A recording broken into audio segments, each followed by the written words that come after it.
Next thing I know, this man grabs my pussy. And I mean legit, like, puts his hand and grabs it. And I slap his hand off. I'm like, what the fuck are you doing? Guys, this Poco story is actually something we need to talk about. Reports are currently circulating that Nigerian dancer and entertainer Poco was reportedly arrested in the UK over an alleged rape case.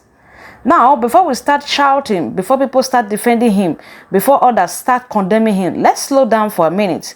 Because there's a very serious allegation here. And when we are talking about something as serious as rape, we have to be very careful with our words.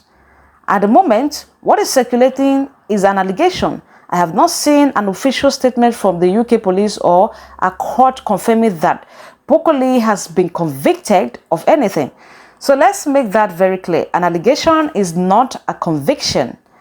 But at the same time, we should not dismiss an allegation simply because the person involved is a celebrity. This is where I have a problem with the way social media handle cases like this. If the person involved is somebody we like, suddenly everybody becomes a lawyer. It's a lie. She wants attention. They are trying to destroy his career. But if the person involved is somebody we don't like, everybody becomes judge, jury, and executioner. No, we cannot operate like that. If a woman has made an allegation, the proper authority should investigate it properly. And if Poco has been accused of something he didn't do, he also deserves the opportunity to defend himself and clear his name. That is what due process is for. Because rape is not a joke. Because neither is falsely accusing somebody of rape. Both can destroy lives.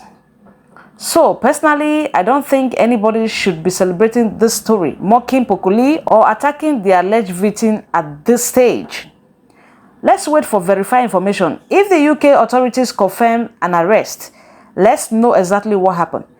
If there are charges, let's know what the charges are. And if the case eventually goes to court, then let the evidence speak. But one thing we should stop doing as a society is turning allegation into conviction overnight simply because social media is excited about a story. And to Poco himself, if these reports are completely false, then this is the kind of situation where you need to address it clearly and let the truth come out. Because silence on a serious allegation like this will only create more speculation. And if the allegation is true, then obviously the law should take its course.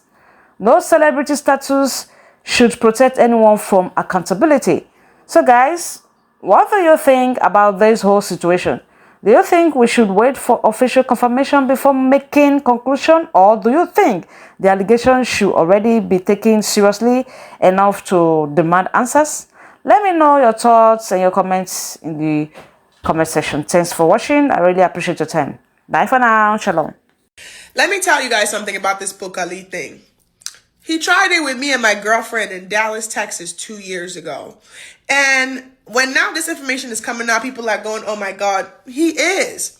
My girlfriend and I went to go meet him in Dallas. This is when I first started rapping and I was trying to meet people in the industry. My girlfriend tells me he's in Dallas. He invites us to his apartment. I'm so excited. Mind you, this is when I was married. So we get there. He went to school with my girlfriend in Nigeria. So they know each other. They're familiar.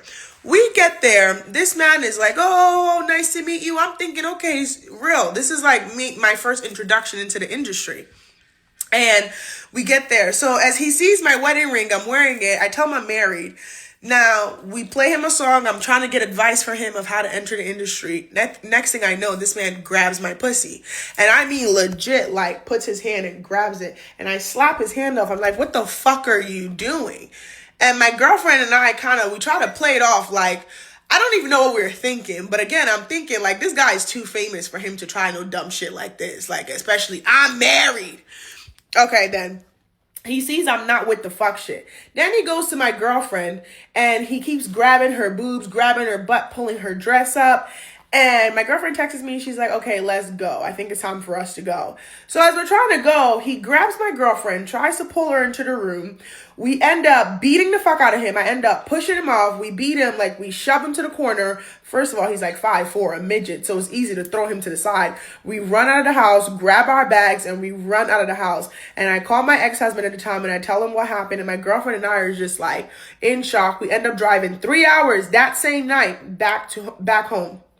Just to show you guys, a lot of these industry men are predators. It don't matter how much they have. And I'm telling this story now because at the time we couldn't go to the police because, well, we didn't have enough to go to the police, meaning we fought him off. So there was no assault. It was attempted. But I'm telling this story now to say is I 100% believe the story and what's going on because I'm a victim of it. And there was a picture that came out of me grabbing Poco and putting him in a headlock in Nigeria during what is it called, Sheyi Vibes and Charlie Puppy's show about 2 years ago. And I told him in that show, I put him in a headlock and I told him, like, you ever try that shit again, I will kill you, nigga. And I really meant it. And he's smiling and laughing. And people around us heard that and they thought I was being funny. But I was dead ass. I will kill that nigga on God.